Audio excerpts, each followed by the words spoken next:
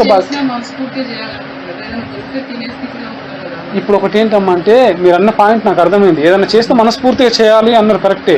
ఇప్పుడు మనకు ఒక టీచర్, స్కూల్ టీచర్ ఉన్నాడు, సిగరెట్ తాగితే ఆరోగ్యానికి హానికరం రా అని చెప్పి పిల్లలకు చెప్పాడు. వాడు పక్కకు పోయి సిగరెట్ తాగుతున్నాడు ఆ టీచర్. అర్థమైందా? ఇప్పుడు అక్కడ పిల్లలు ఏమనుకుంటారు, ఓహో ఇలా నేను కూడా పెరిగిన తర్వాత చెప్పి నేను తాగొచ్చు అనుకుంటారు. అర్థమైందా? అంటే ఇక్కడ మనకు మనస్ఫూర్తిగా చేయడమా, నిప్పు అగ్ని అనేది మనం తెలిసి ముట్టుకున్నా కాలుతుంది, తెలియక ముట్టుకున్నా కాలుతుంది. అర్థమైంది ప్రభు? అగ్ని ధర్మం, అది దాని ధర్మం. అలాగే శాస్త్ర ప్రమాణంలో చెప్పిన ధర్మం ఏదైతే ఉందో, మనం తెలిసి ఆచరించినా దాని ఫలితం వస్తుంది, తెలియక ఆచరించినా దాని ఫలితం మనకు వస్తుంది. ఆ రోజు అలాంటిది. అర్థమైందా? అందుకనే దయచేసి నేను మీకు చెప్పేది ఏకాదశి వ్రతం చేయండి. మహాపుణ్యాత్ములు అవుతారు. ఎవరైతే ఏకాదశి వ్రతం చేస్తారో వారు మహాపుణ్యాత్ములే. ఇక సెకండ్ థాటే లేదు, నేను పుణ్యాత్మున్నా కాదా అనే డౌట్ కూడా అవసరం లేదు. భగవంతుడే చెప్తున్నాడు. నేను ఒక 10 సంవత్సరాల నుంచి ఉంటున్నా కానీ మధ్యాహ్నమే లంచ్ చేసుకొని ఇంకా నైట్ అట్లాగే పాలు లంచ్ అంటే అన్నం తింటున్నారమ్మా? అలా తింటే మీరు వ్రతం చేసినట్టు కాదమ్మా. మొన్న ఈ మధ్య తెలిసింది నాకు. ఆ, నేను అక్కడ తిన్నాను కదా. పూర్తిగా అవసరం లేదు. ఏకాదశి రోజు తీసుకునే ఆహారం ఉంటుంది. ఏంటిది? బగర్ అని మనకు పెద్ద బజార్లో మార్వాడి షాప్లో దొరుకుతుంది. వారు నాకు చెప్పారు, ఎవరైనా మీకు భక్తులు ఉంటే తీసుకునే వాళ్ళు ఉంటే నేను మీకోసం నేను ఎక్కువ తెప్పిస్తా గురువు గారు చెప్పండి అన్నారు. సరే నేను చెప్తానండి. 1 కేజీ 100 రూపాయలు ఉంటుంది. అది మనకు ఒక్కలకు ఒక 6-7 ఏకాదశులకు వస్తుంది. కొంచెం పెట్టుకుంటే ఇంత అవుతుంది. అది అర్థమైందా? ఒకవేళ ఒక 10 సంవత్సరాలు ప్రభు 1 కేజీ తెప్పించుకొని చూడండి, చాలా మంచి కూడా ఉంటుంది. చిన్న రవ్వలాగా ఉంటుంది. అది గ్రాస్కి సంబంధించింది. అది తృణధాన్యాలు మనం తినకూడదు. అది కొంచెం పెట్టుకుంటే సరిపోతుంది, చాలా ఎక్కువ అయిపోతుంది అన్నట్టు. కొన్ని నీళ్లు పోసి మనం ఉప్మా ఎలా అయితే చేస్తామమ్మా, ఉప్మా లాగానే చేసుకోవడం. దాన్ని మనం చేసుకొని మీరు ఉండలేకపోతే ఉదయం 9 గంటలకు తినొచ్చు, మధ్యాహ్నం తినొచ్చు, సాయంత్రం తినొచ్చు, నష్టం ఏమీ లేదు. వెళ్ళినప్పుడు తోటనే అట్లాగే ఉందన్నమాట. చెప్పింది మధ్యాహ్నం లంచ్ చేస్తాను నేను అని నేను అన్నా. ఏకాదశి నేను ఉంటానని ఆవిడ తినట్లేదు. అయితే అదేంటి ఒక పూట తినొచ్చు కదా అంటే లేదండి నేను తినను అనేసి రేపు ఉదయమే ద్వాదశి పాలన చేసినప్పుడు ఆ గడియలలో చేయాలి. అని చెప్పింది. అయితే ఏమేమి తినొచ్చు అని శాస్త్రం చెప్తుందంటే మన ఏంటి కందమూలాలు, అర్థమైందా? ఏది? ఆలు, నెక్స్ట్ చిలకడ దుంప, ఇలాంటి భూమి లోపల పండిన ఆహారము, వేరుశనగ గింజలు, ఇలాంటివన్నీ కూడా తీసుకోవచ్చు. వేరుశనగలు లైట్గా ఉప్పేసి ఆ గింజలను ఉడకబెట్టేసి తీసుకోవచ్చు. లేదంటే దాన్ని పోపు వేసుకొని తీసుకోవచ్చు. లేదంటే కొంచెం ఆయిల్ ఫ్రై చేసుకొని, ఆయిల్ వాడాలి ఆ రోజు మనము పల్లి నూనె మాత్రమే వాడాలి. మళ్ళీ వేరే పొద్దు తిరుగుడు నూనె అని ఆ తిరుగుడు నూనె ఈ తిరుగుడు నూనె వాడద్దు, ఏం వాడద్దు. అర్థమైందా?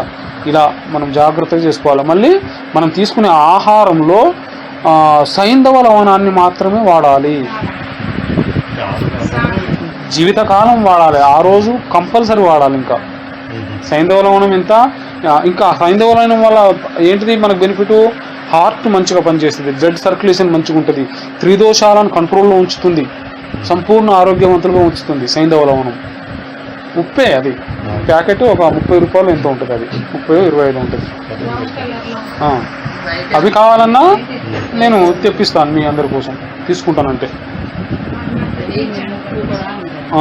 అమ్మ ఏముప్పు అమ్మ? నిమ్ముప్పు అది వేరు, మళ్ళీ ఇది వేరు. సైంధవ లవణం ఇది వేరు. పతంజలి స్టోర్లో దొరుకుతుంది. నెక్స్ట్ మనకు ఎక్కడ? ముఖభద్రే కాదు ప్రభు, నేను మొన్న ఈ బస్ స్టాండ్ దగ్గర సూపర్ మార్కెట్ ఉంది కదా, జగదాంబ సూపర్ మార్కెట్ ఒకటి. మొన్న మెడిసిన్స్కి వచ్చినప్పుడు సిస్టర్ ఆ షాప్లోకి వెళ్ళింది, సూపర్ మార్కెట్లోకి. చెప్పండి, అందులో ఉన్నాయి. ఒకటి ఉంది యూనియన్ ఆఫీస్ పక్కన, అందులోనే ఉన్నాయి. మనకు 100 ప్యాకెట్లు కావాలంటే కాదు, ఇక్కడ బస్ స్టాండ్లో ప్రభు, బస్ స్టాండ్ దగ్గర యూనియన్ ఆఫీస్, స్టేడియం ఆపోజిట్లో యూనియన్ ఆఫీస్ ఉంది కదా, అక్కడ తెచ్చుకోవచ్చు. ఓకే. అయితే మనకు ఆ విధంగా ఏకాదశి స్థితి మనకు ఉత్తమ స్థితులు కలుగుతాయి అన్నట్టు. ఏమి లేదమ్మా, ఉదయం స్నానం చేసుకొని రాధాకృష్ణుల ముందు నిలబడి నేను ఈరోజు ఏకాదశి వ్రతాన్ని చేస్తాను, నాకు ఆ శక్తిని ఇవ్వు తండ్రి, ఎక్కువ మీ నామాన్ని జపించే శక్తిని ఇవ్వండి నాకు. ఉపవాసము అంటే అర్థం ఏమిటమ్మా అంటే, అంటే దగ్గరగా. ఎవరికి దగ్గరగా? భగవంతుడికి దగ్గర. వాసము అంటే భగవంతుడికి దగ్గరగా నివసించి ఉండడము, వసించడము. వాసము అంటే వసించడము, భగవంతునికి దగ్గరగా. ఎలా భగవంతునికి దగ్గరగా ఉంటాం మనం అంటే, ఆ రోజు చేసే జపం కంటే ఇంకెక్కువ జపం చేయడం వల్ల ఆ రోజంతా, అర్థమైందా? ఆ రోజు భగవంతుడి యొక్క భగవద్గీత శ్రవణం చేయడం వల్ల, ఆ రోజు భగవంతుని సంకీర్తనాదులు చేయడం వల్ల, ఆ రోజు భక్తుల సాంగత్యం చేయడం వల్ల, చూడండి, భగవద్గీత పఠనం చేయడం వల్ల, భాగవత పఠనం చేయడం వల్ల, ఇవన్నీ కూడా భగవంతునికి దగ్గరగా ఉండేటి అన్నట్టు. భగవంతునికి ప్రసాదం నివేదన చేసి మనం చెప్పుకున్న ప్రసాదం దాన్ని మనం తీసుకోవచ్చు. ఇంకేముంటుంది, రాజ్గిరి ఆట అని కూడా ఉంటుంది, పిండి, ఒక పిండి, దాన్ని చపాతీలు చేసుకుని కూడా తీసుకోవచ్చు మనం. అర్థమైందా? అది ఏకాదశి కోసం ప్రత్యేకంగా ఉపయోగించే పదార్థం అది. అలా అన్నీ ఉంటాయి. ఒకసారి బాంబే జూహు ఇస్కాన్ టెంపుల్లో ఇలాగే భక్తులందరూ కూడా ఉదయం నుండి సాయంత్రం వరకు ఏకాదశి వ్రతం చేశారు. ఎలా ఉన్నది వాళ్ళ పరిస్థితి అంటే ఏమి తీసుకోలేదు, ఢీలా పడిపోయారు అందరూ. ఒకరు ఈ గోడ కొరిగిపోయారు, ఒకరు అటు ఒరిగిపోయారు, ఒకరు ఇట్లా ఇలా.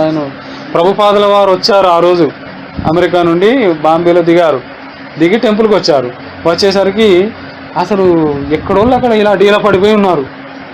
ఏంటి ఇదంతా, ఏం జరుగుతుంది ఇక్కడ, ఇలా అయిపోయారేంటి అన్నారు. ఇవాళ ఏకాదశి కదా మహారాజ్, గురు మహారాజ్, అందరూ ఏకాదశి వ్రతం ఉన్నారు, ఏకాదశి వ్రతం ఉంటే ఇలా ఎందుకు ఉన్నారు అన్నారు. ఏం తీసుకోలేదు అంటే, పిచ్చి వాళ్ళారా, గురువు అందుకే అవసరము అని చెప్తున్నది ఇక్కడ. పిచ్చి వాళ్ళారా, మీరు కడుపు నిండా తినండి. ఏం తినాలి, శాస్త్రం చెప్తుంది మనకు. ఏకాదశి రోజు ఏమి తీసుకోవాలని చెప్తుంది, అది తీసుకోండి. అది తీసుకొని వ్రతం చేయండి, భగవంతుడి సేవ చేయండి మంచిగా. ఇలా ఏంటి డీలా పడిపోవడము, ఇది చెప్తారు ఎవరైనా, శాస్త్రం చెప్పలే కదా మనకి. అన్నం మాత్రం తినకుండా గింజ ధాన్యాలు తినకూడదు, పప్పులు తినకూడదు. హరే కృష్ణ. తృణధాన్యాలు, గింజ ధాన్యాలు ఏం తీసుకోకూడదు. దీర్ఘాయుష్మాన్ కృష్ణ.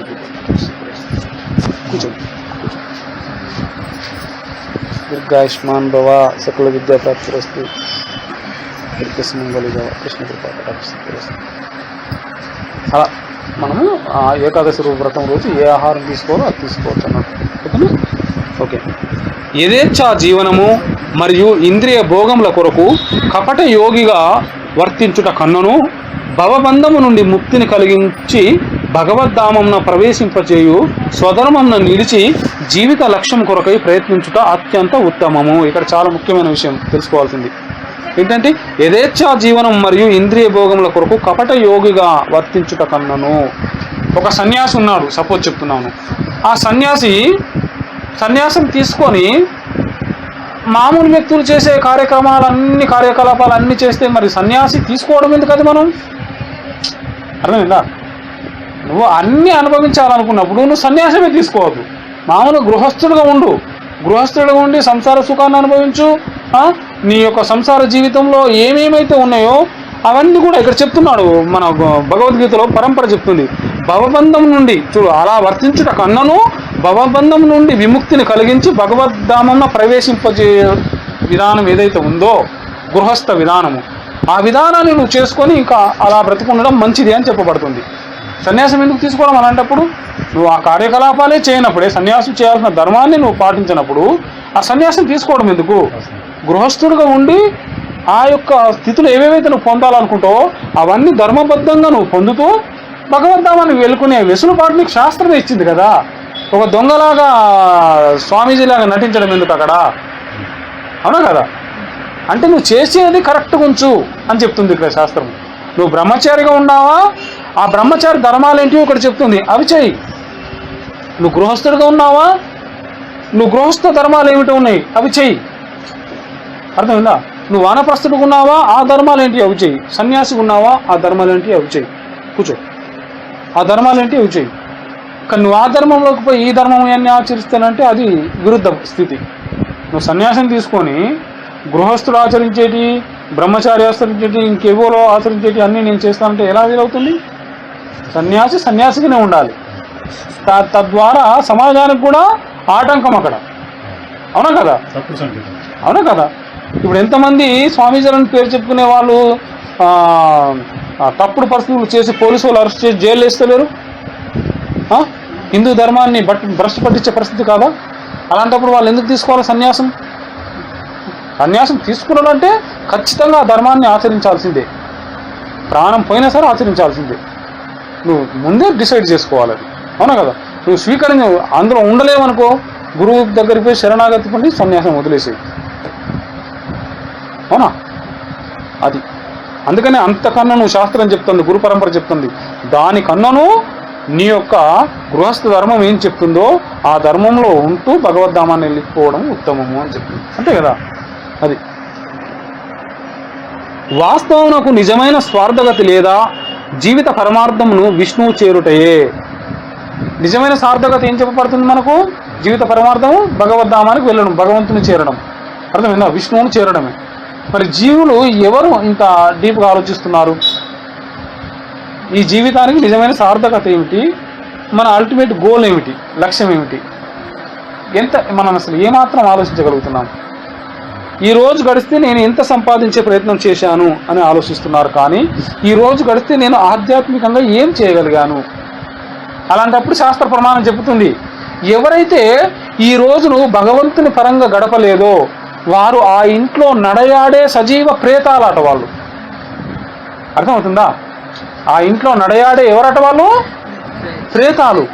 భగవంతుని పరమైన కర్మ ఆ రోజు ఆ ఇంట్లో చేయలేదు అనుకో, భగవంతుని నామజపం చేయలేదనుకో, భగవంతునికి ప్రసాదం నివేదన చేయలేదనుకో, భగవంతుని యొక్క భక్తి కొరకు జీవితాన్ని కైంకర్యం చేయలేదనుకో, ఆ రోజు ఆ వ్యక్తిని ఏమనాలంటే ఆ రోజు బ్రతికున్న ప్రేతము, ఆ ఇంట్లో నడయాడింది ఆ రోజు.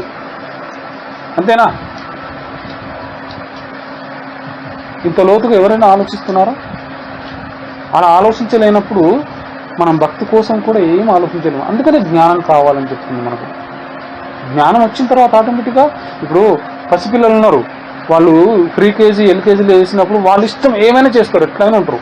ఏం చేసినా ఆయాలు ఉంటారు, అక్కడ టీచర్లు ఉంటారు, ఏమనరు. ఏడ్చినప్పుడు ఏడవచ్చు, నవ్వినప్పుడు నవ్వచ్చు, తిన్నప్పుడు తినొచ్చు, పండినప్పుడు పండుకోవచ్చు. వాళ్ళ ఇష్టం ఇక ప్రీకేజీ. అంతేనా? అదే ప్రీకేజీ స్టూడెంటు 10వ క్లాస్కి వచ్చిన తర్వాత ఏమన్నా తేడా చేస్తే ఎట్లుంటుందమ్మా? పనిష్మెంట్ ఉంటుందా ఉండదా? అలాగే మనము అజ్ఞాన స్థితిలో ఉన్నప్పుడు, జ్ఞానము అజ్ఞానానికి ఇక్కడ చూడండి, ఎంత వయసు వచ్చిందా ఎంత వయసు రాలేదా అనేది కాదు ఇక్కడ ముఖ్యం. ఆది శంకరాచార్యులు జస్ట్ 32 సంవత్సరాలు, జగద్గురు చైతన్య మహాప్రభు జస్ట్ 34-36 ఇయర్స్. యువ ధర్మాన్ని స్థాపించిన దేవదేవుడు ఆయన చైతన్య మహాప్రభు, అవునా? అలాగే శ్రీపాద రామానుజాచార్యులు చూడండి. ఇక్కడ వయసు కాదు ముఖ్యం, బ్రహ్మజ్ఞానం ముఖ్యం. బ్రహ్మజ్ఞానేతి ఇది బ్రాహ్మణ అని చెప్పబడుతుంది. అర్థమైందా? మనము కొంతమంది అంటారు, ఎవరన్నా గొడవ అయినప్పుడు, నా అనుభవం అంత లేదు నీ వయసు అంటారు. 100 సంవత్సరాల వయసు వచ్చినా బ్రహ్మజ్ఞానం లేకపోతే ఆ వయసు విలువెందుకు? అవునా కదా? శాస్త్రం ఏం చెప్తుందంటే 100 సంవత్సరాల వయసు ఉండని కాక ఆధ్యాత్మిక జ్ఞానం లేకపోతే వారు పసిపిల్లలతోటి సమానము అని చెప్తుంది. అర్థమైందా? అందుకే మనం ఖచ్చితంగా ఆధ్యాత్మిక జ్ఞానాన్ని సంపాదించాలి. ఈ కలియుగంలో అతి సులువైన తరుణోపాయం ఇక్కడ మనకి ఇవ్వబడింది. అతి సులువైన తరుణోపాయం.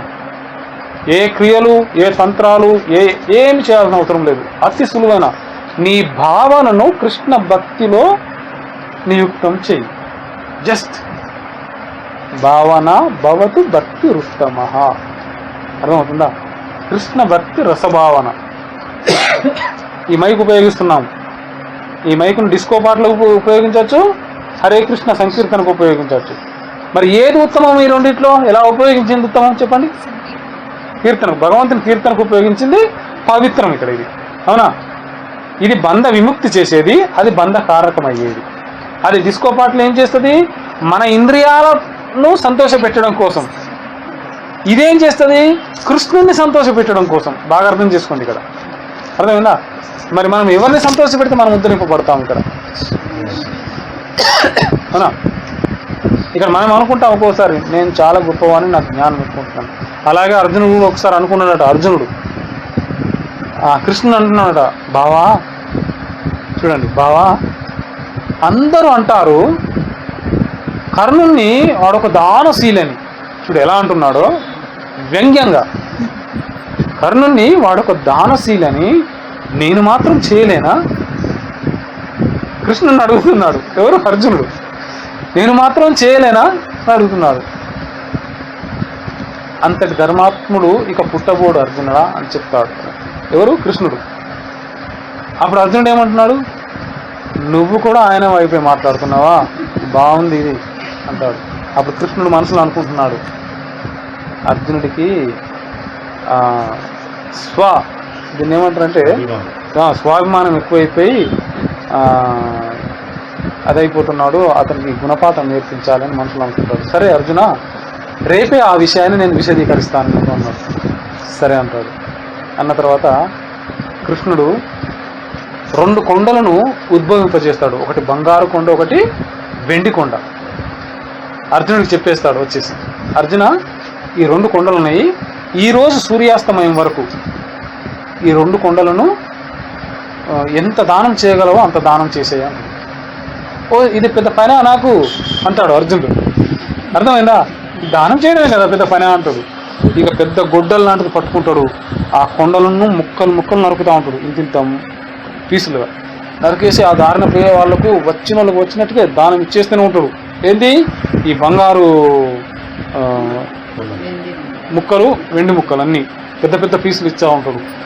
సాయంత్రం అవుతుంది, సూర్యామస్తం కావస్తుంది, ఇంకా కష్టపడతా ఉంటాడు.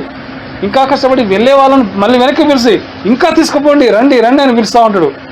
ఎవరు? అర్జునుడు. అలసిపోయి స్పృహ తప్పి పడిపోయే పరిస్థితికి వచ్చేస్తాడు. సూర్యాస్తమయం అయిపోయింది, ఆల్రెడీ సూర్యాస్తమయం అయిపోయింది. అయిపోయిన తర్వాత స్పృహ తప్పి పడిపోయే పరిస్థితికి వచ్చి కృష్ణ కృష్ణ అని అరుస్తూ ఉంటాడు. కృష్ణుడు ప్రత్యక్షం అవుతాడు. అది ఏమిటి అర్జున, ఏమైపోయింది? సూర్యాస్తమయం అయిపోయింది కదా, దానం అయిపోయిందా? నీది ఏమున్నది? ఏం దానం కృష్ణ? ఆగో ఆ కొండలన్నట్లే ఉన్నాయి, నేను ఇచ్చింది ఇంతే ఉన్నది, ఏమి ఇవ్వాలి అంటాడు. అందుకే అర్జున నీ వల్ల కాదు అని చెప్పాను అని చెప్తాడు. అంటాడు. ఇదే పని కర్ణుడు అయితే క్షణంలో చేసేవాడు అంటాడు. నేను చూస్తా కృష్ణ ఎలా చేస్తాడంటే వెంటనే కర్ణుని కబురు పంపుతాడు కృష్ణుడు. కర్ణుడు వచ్చేస్తాడు ఉదయం. వచ్చేసి కర్ణ, ఈ యొక్క 2 కొండలను నువ్వు ఎంత తొందర సాధ్యమైతే అంత తొందరగా దానం చేసే ఉంటుంది. అలాగే ఆజ్ఞ మాధవ అంటుంది అనేసి ఆ దారిని ఇద్దరు పోతుంటే ఇద్దరిని పిలుస్తాడు. పిలిచేసి ఈ యొక్క కమండలంలోని నీరు ఏదైతే ఉంటుందో ఆ నీరుని పోసేసి నువ్వు బంగారు కొండ తీసుకొని నువ్వు వెండి కొండ తీసుకొని ఇచ్చేస్తాడు ఇద్దరికి చెరువుకి. తక్షణం అప్పుడే అయిపోయింది. అర్జునుడు నోరులో పెట్టి చూస్తూ ఉంటాడు. అప్పుడు అర్జునుడికి చెప్తాడు కృష్ణుడు, అర్జున ఏదైనా చేయాలంటే అనుభవం కావాలి. అర్థమైందా? ఏదైనా చేయాలంటే ఏం కావాలి? అనుభవం కావాలి. ఆ అనుభవం ద్వారా మార్గం సుగమం అయ్యే విధానం తెలుస్తుంది మనకు. అర్థమైందా? అప్పుడు నాకు క్షమించి మాధవ, తప్పైపోయింది నాది అంటాడు అప్పుడు అర్జునుడు.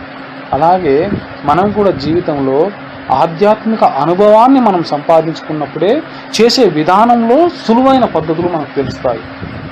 జీవితకాలం మనం నేర్చుకున్నా ఇంకా విద్యార్థులుగానే ఉంటాం మనం. జగద్గురు శ్రీల ప్రపాదుల వారు అంటున్నారు, నేను ఇంకా భక్తి నేర్చుకోవడానికి ప్రయత్నం చేస్తున్నాను అంటాడు జగద్గురువు. అర్థమైందా? మరి మనం ఎంత? మనం కదా, జస్ట్ నథింగ్. మనం కదా, మనం ఏమీ కాదు. ఇంకా మనం నేర్చుకునే స్థితిలోనే ఉన్నాము. ఇంకా జీవితకాలం ప్రయత్నం చేసినా నేర్చుకునే స్థితిలోనే ఉంటాం మనం. అది అందుకని మనం ఎప్పుడైనా సరే దిశానిర్దేశకుల పర్యవేక్షణలో మనం చేయాలి, తప్పకుండా చేయాలి ప్రభు. ఎందుకంటే సమయం ఆసన్నం అవుతుంది మనకు అనుకుంటాము, నాకు పెన్షన్ వస్తుంది, లేకపోతే నాకు ఆదాయం బ్యాంకులు వేసుకుంటే లాకర్లలో పెట్టుకుంటాను, ఐ విల్ బి సేఫ్ అనుకుంటాం. There is no security to our life here. Security ఉందా? ఏమీ లేదు. ఎందుకు లేదు అంటే అంతే, బుడగ లాంటి జీవితం ఇది. ఏ క్షణమైనా పగిలిపోవచ్చు ఆ బుడగ, నీటి మీద బుడగ. అర్థమైందా? అది ఫస్ట్ తెలుసుకోవాలి మనం. ఈ జీవిత లక్ష్యంను సాధించుటలో మనకు తోడ్పడు విధముగానే వర్ణాశ్రమ పద్ధతులు ఏర్పాటు చేయబడినవి. అనగా గృహస్థుడు కూడా కృష్ణ భక్తి భావన యందలి నియమిత సేవ ద్వారా ఈ గమ్యంను చేరగలడు. చూడండి, మనకు వర్ణాశ్రమ పద్ధతులు ఉన్నాయి. వర్ణాశ్రమ పద్ధతులు అంటే ఏమిటి? చతుర్విధ ఆశ్రమ ధర్మాలు. బ్రహ్మచర్యాశ్రమ ధర్మము, గృహస్థాశ్రమ ధర్మము, సన్యాసాశ్రమము, వానప్రస్థాశ్రమ ధర్మము, సన్యాసాశ్రమ ధర్మము. మనం ఏ స్థితిలో ఉన్నా సరే భగవద్ధామానికి వెళ్ళే అర్హత కలిగిస్తుంది మనకు. ఆ విధానాన్ని మనము గృహస్థుడుగా ఉంటే గృహస్థుడు ఏ విధంగా భగవద్ధామానికి వెళ్ళొచ్చు అది నేర్చుకుంటే చాలు. మనకు వెరీ ఈజీ మెథడ్స్ ఉంటాయి. ఆ విధంగానే మనం జస్ట్ ఫాలో కావాలి, ఫాలో అయ్యి సక్సెస్ కావచ్చు. లేదు అంటే మనం కాలేం. అర్థమైందా? అలా ఆత్మానుభవం కొరకై ప్రతి ఒక్కరూ శాస్త్రంలో తెలుపబడిన రీతి నియమిత జీవనం సాగించు సంఘరహితంగా తమ కర్మను అనుసరించినచో పురోభివృద్ధిని పొందగలరు. మనకు ఉన్నటువంటి ఏదైతే ఆత్మానుభవం కొరకు శాస్త్రాలలో మనకు తెలిసినటువంటి కర్మలను మనం ఆచరిస్తూ సంఘరహితంగా మనం కర్మలను ఆచరిస్తే మనం పురోభివృద్ధి పొందవచ్చు. సంఘరహితంగా అంటే అర్థం ఏమిటంటే ఏది మనకు బంధ కారణం అవుతుంది, ఏది బంధ స్థితి నుండి విముక్తి కలిగిస్తుంది. సంఘరహితము అంటే బంధ విముక్తిని కలిగించే స్థితిని సంఘరహితము అంటారు. సంఘము అంటే కలిసి ఉండడము, సంఘరహితం అంటే విడిగా ఉండడం. అర్థమైందా? అది సంఘరహితంగా మనం చేసే ఒక కర్మ ఉన్నదనుకోండి, ఏదైనా కర్మ. ఇప్పుడు ఫర్ ఎగ్జాంపుల్ మనం వంట చేస్తున్నాము, వంట చేస్తుంటే కొంతమంది మాతాజీలు ఇలా కలుపుతూ ఉప్పు వేసుకొని అలా నాటి చూస్తారు, ఉప్పు కలిసిందా, మసాలా కలిసిందా, ఏది ఘాటు ఎక్కువైంది అనేది. ఎప్పుడన్నా మీరు చూసారా మీ జీవితంలో? ఇలాంటివి జరిగి ఉంటాయి. అప్పుడు జనరల్గా మనం కొంతమందిని చూసి ఉంటాం, అవునా కదా? అదేమవుతుంది, కేవలం మన జిహ్వ చాపల్యం కోసం, మన ఇంద్రియ తృప్తి కోసం చేసుకునే వంట అది. అర్థమైందా?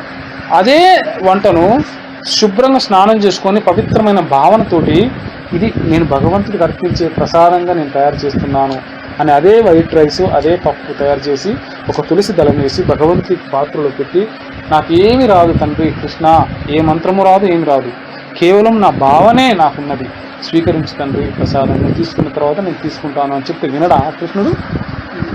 వింటాడు. ఎందుకు వినడు? నీతో మాట్లాడడానికి ఆయన ఉన్నది, నీ భావన పెంచుకోవడానికి ఆయన ఉన్నది. మనం అలా చేస్తామండి. ఇది బంధ విముక్తి అవుతుంది, అది బంధకారకం అవుతుంది. అర్థమైందా? ఎవరికైనా ఏదన్నా మనము సహాయం చేస్తున్నాం అనుకోండి, ఈ సహాయం చేయడం ద్వారా ఈయన వల్ల నాకేం లాభం వస్తుంది అని ఆలోచించినప్పుడు అది బంధకారకం అవుతుంది. రుణపడి ఉంటాడు ఆ జీవుడు అక్కడ. అర్థమైందా? ఆ యొక్క సహాయం ఆ వ్యక్తికి భగవత్ సంకల్పంగా నేను చేసే అదృష్టం నాకు కలిగింది, భగవత్ కృపతోటే నేను చేయగలుగుతున్నాను, ఆయన ఆనందింపజేయడం వైష్ణవ లక్షణం అనే భావనతో చేస్తే అక్కడ ఏ సంకల్పం లేదు, అక్కడ ఏ బంధం లేదు, అక్కడ ఉన్నదా? ఏం లేదు అక్కడ. మనం తెలుసుకోవాలి ఇవన్నీ. అందుకని అర్థమైందా?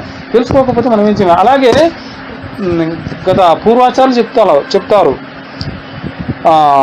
మన ఇతను ఎవరు, దేవతల రాజు అయినటువంటి ఇంద్రుడు ఒకసారి ఒక భయంకరమైన రాక్షసుని సంహరించడం కోసం తన దగ్గర ఉన్న ఏ ఆయుధాలు పనిచేయలేదు. ఏ ఆయుధాలు పనిచేయకపోతే ఏం చేస్తాడంటే దదీచి మహర్షి వెన్నెముకను వజ్రాయుధంగా తయారు చేస్తేనే మరణిస్తాడు. స్వతహాగా ఆ యొక్క వెన్నెముకను ఇవ్వాలి ఒక పుణ్యాత్ముడు అన్నప్పుడు ఆ దదీచి వెన్నెముక ద్వారానే అది అవుతుంది అని తెలుసుకుని దేవతలందరూ కూడా వచ్చి దదీచిని రిక్వెస్ట్ చేస్తారు, ఇలా అయితేనే అవుతుందట అన్నప్పుడు ఆ దదీచి మహర్షి ఆనందిస్తాడు, చాలా ఆనందిస్తాడు. ఎందుకంటే నా వెన్నెముక లోక కళ్యాణం కోసం ఉపయోగపడుతుంది కదా, దేవతలందరినీ కూడా రక్షిస్తుంది కదా, దేవతలందరూ దేవదేవుడి యొక్క ఆధీనంలో ఉండి ఈ యొక్క పాలన చేస్తుంటారు, అష్టదిక్పాలకులుగా ఉండి ఈ లోక పాలన చేసేవాళ్ళు కదా, వీళ్ళందరికీ నేను ఎంతో ఉపయోగపడుతున్నానా అని ఎంతో ఆనందపడతాడు. ఎవరు? దదీచి మహర్షి. మరి అదే మామూలుగా ఉండే వ్యక్తి అమ్మ నన్ను చంపడానికి వీళ్ళందరూ వచ్చారు బాబు అనుకుంటారు, అవునా కదా? అలా ఇష్టపూర్వకంగా తన యొక్క వెన్నెముకను ఇచ్చేస్తాడు దదీచి మహర్షి దేహత్యాగం చేసి. మరి అలా దేహత్యాగం చేసిన వాడిని భగవంతుడు ఊరికి వదిలేస్తాడు, ఆత్మను ఎంతో సుకృతిని కలిగిస్తాడు, అవునా కదా? అయితే అలా దేహత్యాగం చేసేటప్పుడు ఆయన పుత్రుడి పేరు పిప్పలాదుడు. ఏం పేరు? పిప్పలాదుడు. చిన్నవాడప్పుడు అదంతా చూసి ఏం చేయలేని పరిస్థితి. కొంత పెద్దవాడవుతాడు, ఒక ఎంత 14-15 సంవత్సరాలు వచ్చేంత వాడవుతాడు. అయినప్పుడు తల్లితో చెప్తున్నాడు, తల్లి వృద్ధురాలు అవుతుంది, అమ్మా దేవతలందరూ కలిసి మన నాన్నను చంపేశారు కదా, వాళ్ళ మీద నేను కక్ష తీర్చుకొని వాళ్ళందరినీ దేవతలే లేకుండా నేను అంతం చేసేస్తాను, ఇప్పుడు ఘోరమైన కఠోర తపస్సు చేయడానికి వెళ్తున్నాను, నన్ను ఆశీర్వదించు అంటాడు. ఆ తల్లి అంటది, నాయనా నువ్వు చిన్నపిల్లవాడివి, మీ నాన్నగారు ఎంతో ఇష్టంతో ఆనందంతో దేవతలకు సహాయం చేశారు, అది వాళ్ళు చంపడం కాదు అంటే, నాకంతా తెలుసు, వాళ్ళ నాన్నగారిని మభ్యపెట్టి నాన్నను చంపేశారు, వాళ్ళ మీద ఎలాగైనా నేను ప్రతీకారం తీర్చుకోవాల్సిందే, వాళ్ళందరిని అంతం చేయాల్సిందే, నేను కఠోర తపస్సుకి వెళ్ళిపోతున్నానని చెప్పి వెళ్ళిపోతాడు. ఎవరు? పిప్పలాదుడు. వెళ్ళిపోయి కఠోర తపస్సు చేస్తాడు. ఎవరి కోసం? వైష్ణవానాం యదా శంభు, శివుడి కోసం, వైష్ణవులలో అగ్రగణ్యుడైనటువంటి శివుడి కోసం తపస్సు చేస్తాడు. ఆ తపస్సుకు మెచ్చి శివుడు ప్రత్యక్షమైపోతాడు అక్కడ. నాయన భక్తవత్సల పిప్పల, ఏమి కావాలి, ఇంత కఠోర తపస్సు చేస్తున్నావేంటి ఈ వయసులోనే నా కోసము అంటే, నాకు నేను కోరుకున్నది ఇస్తావా అని అడుగుతుంది. ఇస్తాను అంటుంది. దేవతలందరిని అంతమొందించు నీ 3వ కన్ను తెరిచి. ఒకటే ఇక, అరే ఇంతటి వైపరీత్యం కోసం ఇంత కఠోర తపస్సు చేసావా నాయన నువ్వు? చూడు అడుగుతున్నాడు శివుడు అడుగుతున్నాడు, ఇంతటి వైపరీత్యం కోసమా ఈ ఘోరమైన కఠోర తపస్సు నువ్వు చేసింది? ఇది నాకు చాలా ఆశ్చర్యంగా ఉంది నాయన అని అంటున్నాడు. ఎవరు? శంకరుడు. నాకు ఇదంతా ఏం లేదు, నా తండ్రిని చంపేశారు వాళ్ళందరూ చచ్చిపోవాలి, మీ కన్ను తెరుస్తావా తెరవా? మరి ఏం చేయాలి శివుడు అప్పుడు? అవునా కదా? సరే 3వ కన్ను నేను 3వ కన్ను తెరిస్తే దేవతలే కాదు ఈ యొక్క లోకమంతా కూడా భస్మీపటలం అయిపోతుంది. కొంచెం నీకు టెస్ట్ కోసం కొంచెమే తెరుస్తాను చూడు అంటాడు. అలా కొంచెం 3వ కన్ను తెరిచేసరికి పిప్పలాదుడి పరిస్థితి ఏమవుతుందంటే ఒక అగ్నిగోళంలో పడ్డట్టు అయిపోతుంది, వణికిపోతా ఉంటాడు. శంకర శంకర, నన్ను చంపడం కోసమా ఈ తపస్సు నేను చేసింది? నన్నే చంపుతున్నావా అని అంటే, కాదు నాయన దేవతలను చంపమన్నావు కదా నువ్వు, అదే నేను చేస్తున్నావు అంటే, దేవతలను ఎక్కడ చంపుతున్నావు తండ్రి, నన్నే చంపుతున్నావు కదా అంటున్నాడు. ఇక్కడ కాదు నాయన, నీ చేతులకు అధిష్టాన దేవత ఇంద్రుడు. చూడండి, నీ చేతులకు అధిష్టాన దేవత ఎవరు? ఇంద్రుడు, ఆయన్ను చంపుతున్నాను. నీ నాసికాలకు అధిష్టాన దేవతలు అశ్విని దేవతలు, వాళ్ళను చంపుతున్నాను. నీ కళ్ళకు అధిష్టాన దేవతలు సూర్యుడు, ఆయనను చంపుతున్నాను. నీ మనస్సుకు అధిష్టాన దేవత ఎవరు? చంద్రుడు, ఆయన్ను చంపుతున్నాను. దేవతలనే కదా నువ్వు చంపమన్నది, మరి నీ అధిష్టాన దేవతలు వాళ్ళే కదా ఇక్కడ ఉన్నది. అప్పుడు పిప్పలాదుడి పరిస్థితి ఏం కావాలి? విషయం అర్థమైపోయింది. నాయన మంచి భావంతో ఏది చేసినా అంతే మంచి జరుగుతుంది. ఇంత కఠోర తపస్సు చేసి నీకు అధిష్టాన దేవతలైనటువంటి ఆ దేవతలనే నువ్వు చంపమంటున్నావు కదా, మరి నేనేం చేసేది అన్నాడు. సాష్టాంగ దండ ప్రణామం చేసి, తండ్రి నాకు విషయం అర్థమైంది, నన్ను క్షమించు, నేను ఇక మంచి కోసమే చేస్తాను కదా అంటారు. అంటే మనకు తెలియనంత వరకు ఏదైనా సరే ఇలాగే చేస్తాం మనం. అర్థమైందా? ఫస్ట్ విషయం తెలుసుకోవాలి. అందుకనే విషయం తెలియాలంటే విషయం తెలిసిన పరంపరను ఆశ్రయించాలి మనం, ఆ గురు పరంపరను. ఆ గురు పరంపర ఎలాంటి విషయాన్ని ఇస్తుంది? పరమ ప్రామాణికమైన విషయాన్ని యథాతథంగా అందిస్తుంది మనకు. అప్పుడే మనము జ్ఞానాన్ని ఒక రవంత సంపాదించుకోగలుగుతాం.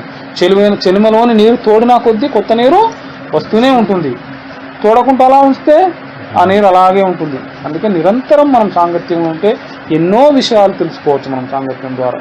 సాంగత్యాన్ని బ్రతికినంత కాలం మనము వదలకూడదు. అర్థమైందా? అలా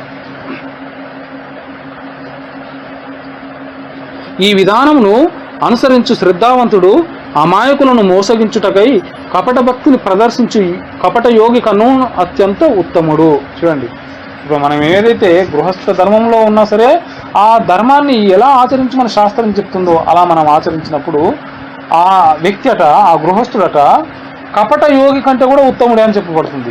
మరి కపట యోగి ఏం చేస్తున్నాడు? ఆ సన్యాస దీక్ష తీసుకొని ఇవన్నీ చేస్తున్నాడు. మరి ఆయన కపట యోగే కదా అక్కడ. అర్థమైందా? నువ్వు గృహస్థుడుగానే ఉండు, ధర్మం ప్రకారం చేసి ఏదైనా నీకు శాస్త్రం సమ్మతిస్తుంది కదా ఏం చేయాలన్నా సరే ఇక్కడ. అవునా కదా? శాస్త్రం సమ్మతించినప్పుడు నాకు ఈ పద్ధతి వద్దు, నేను ఆ పద్ధతిలోకి వెళ్ళి అలా నటిస్తాను అని అలా వెళ్ళి మళ్ళీ నువ్వే చేస్తే నువ్వు మోసం చేసినట్టే కదా. నిన్ను నువ్వు మోసం చేసుకున్నట్టే, భగవంతుని మోసం చేసినట్టే, సమాజాన్ని మోసం చేసినట్టే. తద్వారా సమాజానికి నువ్వు ఒక పీడ లాంటి వాడివి అయిపోతున్నావు అక్కడ. అవునా కదా? అది తప్పు. నువ్వేం చేయాలనుకుంటున్నావో అలాగే ఉండు, ఆ స్థితిలోనే భక్తి నేర్చుకో, ఆ స్థితిలోనే భక్తిని అందించు అందరికీ. ప్రాబ్లం ఏముంది? శాస్త్రం సమ్మతిస్తుంది కానీ ఇక్కడ. అవునా కదా? అది మనం తెలుసుకోవాల్సింది. కేవలము జీవనార్థమై కపట ధ్యానం చేయవాని కన్నును శ్రద్ధగా వీధులను శుభ్రపరచువాడు ఉత్తముడు. కొంతమంది భక్తి చేస్తారు, సంపద కోసం చేస్తారు. భగవంతుడి పేరు చెప్తే డబ్బులు చాలా రాలుతాయిరా అనుకుంటారు. అవునా? భగవంతుడి పేరు చెప్పి కలెక్షన్లు చేసుకునే వాళ్ళు కూడా ఉంటారు. భగవంతుడికి మనం పెట్టాలి. ఏం చేయాలి? మనం పెట్టాలి భగవంతుడికి. మనం ఆదర్శప్రాయులుగా ఉండాలి. భగవంతుడికి అది చేస్తానమో ఇది చేస్తానమో, మీరు ఎన్ని వేలు ఇస్తారు, ఎన్ని కోట్లు ఇస్తారు, ఇది కాదు చేయాల్సింది. మనం ఆదర్శప్రాయులుగా ఉండాలి. ఫస్ట్ మనమే కదా ఆదర్శప్రాయాలుగా ఉండి అడుగు ముందుకేస్తే తర్వాత 1000 మందిని వేయించచ్చు మనము. మనమే ఆదర్శంగా లేకపోతే 1000 మందిని మనమే ఒక్కరిని కూడా వేయించలేము. మనం ముందుకు అడుగు వేయించగలము? వేయించలేము. అందుకని కొంతమంది ఎలా చేస్తారంటే భగవంతుని పేరు చెప్పి కోట్లు దండుకొని వెనుక వేసుకున్న వాళ్ళు ఉన్నారు. అదేమవుతుందంటే ఇప్పుడు సుఖపడచ్చు వాళ్ళు, కానీ శాస్త్రం చెప్తుంది వాడి 3వ తరం నుండి 9వ తరం వరకు అష్ట దరిద్రులు అవుతారు, వీడు నరకానికే వెళ్ళిపోతాడు అని చెప్తుంది. చూడు, వాడు జ్ఞాని అందామా అజ్ఞాని అందామా? అని అజ్ఞాని అందామా? అలా మనం ఎప్పుడైనా సరే శాస్త్రంలో ఏం చెప్పిందో అది చేసే ప్రయత్నం చేద్దాం. భక్తిలో కూడా కపటత్వం ఉండకూడదు, శ్రద్ధగా నేర్చుకోవాలి. ఇవాళ కాకపోతే రేపు ఒక్క అడుగు ముందుకు వేస్తాం, మంచిగా నేర్చుకొని ముందుకెళ్దాం. నేను అంత 10 సంవత్సరాల నుంచి చేస్తున్నాను, నేను ఐఆమ్ సీనియర్ డివోటీ అనుకుంటే సాధనే లేదు. సీనియర్ డివోటీ పేరు ఎందుకు? ఫర్ ఎగ్జాంపుల్ చెప్తున్నాను. ఏమాత్రం మనం ముందుకెళ్తున్నామనేది మన సాధన డైరీ ద్వారా మనము సబ్విమర్శ చేసుకునేది. సాధన డైరీ ఎంతమంది రాస్తున్నారమ్మా? తప్పకుండా రాయండి. ఎందుకంటే అది మనం ఎంత ఎదుగుతున్నామో మనల్ని మనమే ముందుకు తీసుకెళ్లేది అది సాధన డైరీ ప్రభు. తప్పకుండా రాయండి. ఎందుకంటే నేను మీకు ఎందుకు దాంట్లో ఎంకరేజ్ చేస్తున్నానంటే మనకు అర్థమవుతుంది మనం ఏమాత్రం ఒక అడుగు ముందుకు వేస్తున్నామా లేదా. 10 సంవత్సరాల క్రితము అలాగే ఉండి ఇప్పుడు కూడా అలాగే ఉంటే అదే చెప్తుంది, నువ్వు ఇక్కడే ఉన్నావు, ఒక్క అడుగు కూడా ముందుకు పోలేదని చెప్తుందా లేదా? అందుకనే మనం అప్పుడు ఎలా ఉన్నాము దాని డైరీలు వస్తాయి, మన ప్రింటింగ్ అయిన తర్వాత వస్తాయి, చేపిస్తాను. అది వచ్చిన తర్వాత మొదటి పేజీ చూసుకుంటే ఒక 4 years వరకు ఉంటుంది ఆ డైరీ. చూసుకుంటే లాస్ట్ పేజీ చూసుకుంటే మొదటి పేజీలో నా పరిస్థితి ఏంటి, లాస్ట్ పేజీలో నా పరిస్థితి ఏంటి, నేను ఎంత ఎదిగాను, క్లారిటీ, ఫుల్ క్లారిటీ ఉంటుంది అక్కడ మనకి. అవునా? సాధన డైరీ ఉపయోగం అది మనకి. ఓకేనా? అలా సాధన చేయండి. ఓకే, ఏమైనా సందేహాలను ఇవాళ మనం చర్చించుకున్న విషయంలో అమ్మా ఏం లేవా? గృహస్థాశ్రమ ధర్మాలు. గృహస్థాశ్రమ ధర్మాలు అంటే చాలా విషయాలు ఉంటాయి. భర్త యొక్క ధర్మం ఏమిటి, భార్య యొక్క ధర్మం ఏమిటి, పిల్లల యొక్క ధర్మం ఏమిటి, కూతుర్ల యొక్క ధర్మం ఏమిటి, భర్త ధర్మం ఏమిటి. ఫస్ట్ శాస్త్రంలో చెప్తుంది, భర్త తాను వ్యాపారం ద్వారా కానీ ఉద్యోగం ద్వారా కానీ సంపాదించిన సంపదతోటి భార్య పిల్లలను క్షేమంగా చూసుకుంటూ తన ఇంటికి వచ్చిన బంధువులందరికీ కూడా భోజన వస్తువులు కల్పిస్తూ ఆ యొక్క భర్త ఆ ఇంటిని కేంద్రస్థానంగా చేసుకున్న ఆశ్రమ ధర్మము అంటే భగవంతుని కేంద్రస్థానంగా చేసుకొని జీవించే విధానాన్ని ఆశ్రమ ధర్మము అంటారు. అర్థమైందా? అలా జీవించిన వాడే నిజమైన గృహస్థుడు. అయితే అలా కాదు నేను ఇంకోలా జీవిస్తాను అని ఎవరైతే అంటారో, ఇంకోలా అంటే నాకు పూజ అవసరం లేదు, భగవంతుడు అవసరం లేదు, ఈరోజు ఉదయం లేచి నేను కడుపున్న తిన్నానా, నా భార్య పిల్లలకు కడుపు నింపానా లేదా, వాళ్ళు సంతోషంగా ఉంటే వాళ్ళ సంతోషంలోనే నేను దేవుణ్ణి చూసుకుంటాను. చూడు ఇక్కడ పాయింట్, లాజిక్స్ ఎట్లా చెప్తారనంటే బద్ధజీవులు వాళ్ళ సంతోషంలోనే నా దేవుణ్ణి చూసుకుంటాను, వాళ్ళ ఆనందంగా ఉండకపోతే ఇదంతా ఎవడి కోసం చేయడము, ఇదంతా ఎవడి కోసం చేయడము, అంతే కదా అనుకునేది. నా కోసం, నా భార్య పిల్లల కోసం, వాళ్ళు సుఖంగా ఉండడం కోసం కదా. ఉన్నంతకాలం నేను ఉంటాను, తర్వాత మీదే కదరా ఇదంతా ఆస్తి అని చెప్తాం ఇవన్నీ మనం, అవునా కదా? ఇలానే చెప్పేది గృహస్థుడు అనేవాడు. ఇలా చెప్పేవాడిని ఏమంటారంటే గృహ మేధుడు అంటారు. ఏమంటారమ్మా? గృహస్థుడు కాదు, గృహ మేధుడు. వాడు ఏం చేస్తాడు, నా భార్య పిల్లలను సుఖపెట్టడం కోసం నేనేం చేస్తే బాగుంటుంది, వాళ్ళు ఏం కోరుకుంటే వాళ్ళ గొంతమ్మ కోరికలన్నీ తీర్చుకుంటూ నేను రావాలి. అర్థమైందా? అవన్నీ ఇప్పుడు అయిపోతే, ఇప్పుడు పుత్రుడు ఉంటాడు, ఆ పుత్రుడు వచ్చి డాడీ నాకు ఇది కావాలి అంటాడు. నీ దగ్గర డబ్బులు ఉన్నాయా లేవా అనేది వాడికి అవసరం లేదు. చిన్నపిల్లవాడు ఉన్నప్పుడు ఖచ్చితంగా కావాలి వాడికి, అంతే. నువ్వు చస్తావా తెస్తావా ఈ రెండే. అదే వాడు కొంత ఆధ్యాత్మిక జ్ఞానం వాడుకుండి కొంత ఎదిగితే పరిస్థితిని వాడు అర్థం చేసుకుంటాడు. ఎందుకంటే ఆధ్యాత్మిక జ్ఞానం ఇంప్రూవ్ అవుతుంది, ఎదుగుతున్నాడు, వాడికి విషయ అవగాహన కలుగుతుంది అక్కడ. కావున వాడు అర్థం చేసుకుంటాడు, చేసుకొని ఆ పరిస్థితులను బట్టి వాడు అడ్జస్ట్ అవుతూ ముందుకు వెళ్తూ ఉంటాడు, ముందుకు అడుగేస్తూ ఉంటాడు. అది అంటే ఇక్కడ ఏం చేయాలి, ఫస్ట్ భార్య ఉన్నది, ఏమండి నాకు అది తీసుకురండి, ఏమండి నాకు ఇది తీసుకురండి, ఏమండి నాకు ఇంకోటి తీసుకురండి. అప్పుడు భర్త ఏం చేస్తాడు, తీసుకురాకపోతే బాధపడుతుందేమో నా భార్య, మరి ఆవిడ బాధపడితే ఇలా బయట అప్పు చేసైనా తీసుకొస్తుంది, సంతోషపడుతుంది. బయట బాధపడేది ఎవరు ఇప్పుడు? అవునా కదా? అంటే ఇక్కడ ఏం చేస్తున్నాము, ఆవిడను ఆనందపరచడం కోసము, ఆ పిల్లలను ఆనందపరచడం కోసము, తద్వారా తను ఆనందపడడం కోసం చేసే ఏదైతే పనులు ఉంటాయో అవన్నీ గృహమేధుడు చేస్తాడు. ఏమండి ఈరోజు 1 కేజీ మాంసం సరిపోదు, 2 కేజీలు తీసుకురండి, బంధువులు కూడా వస్తున్నారు. ఓకే రైట్, నేను తింటాను, మీరు తింటారు, అందరూ తింటారు, తెస్తారు, తృప్తిగా ఉంటారు.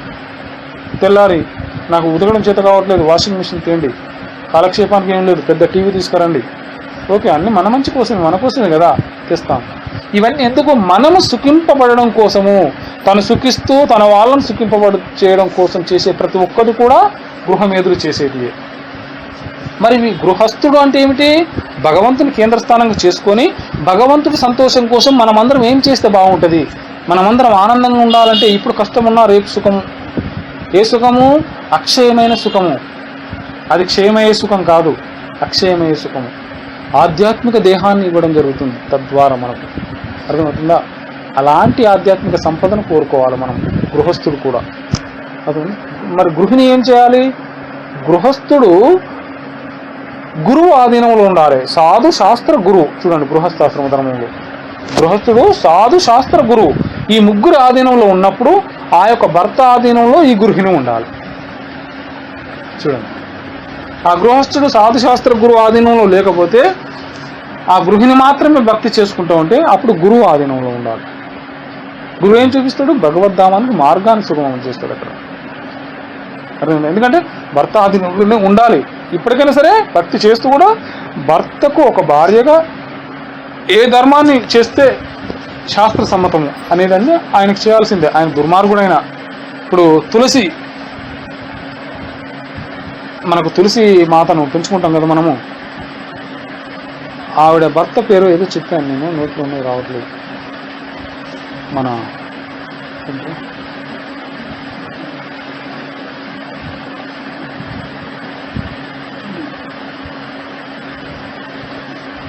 శంఖచూడు రాక్షస ప్రవృత్తి కలవాడు.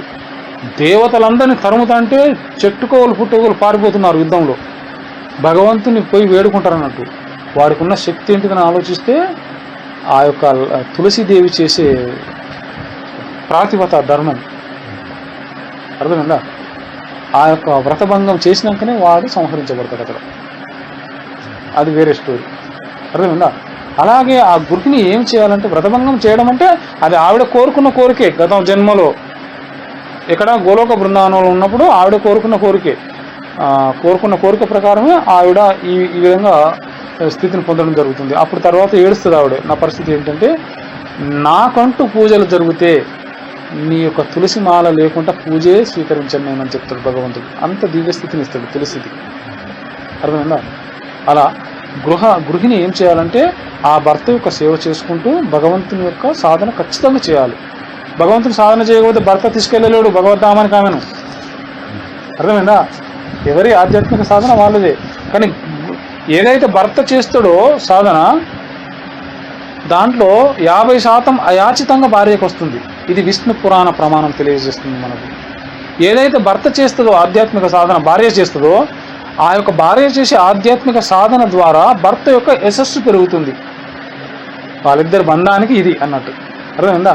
భర్త క్షేమంగా ఉండాలంటే భార్య ఏం చేయాలి, ఖచ్చితంగా జపం చేయాలి, తులసి ఆరాధన చేయాలి, భగవంతుని హారతి చేయాలి, ఏకాదశి వ్రతపాలన చేయాలి.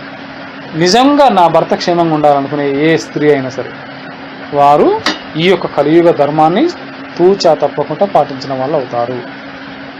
మరి భార్య క్షేమాన్ని కోరుకున్న వాళ్ళు భర్త కంపల్సరీ ఆధ్యాత్మిక సాధన చేసి గురువు ఆధీనంలో, మరి ఆ యొక్క గృహస్థుడికి ఏ గురువు లేకపోతే ఆయన గురువు అయిపోతాడు అక్కడ, అర్థమైందా?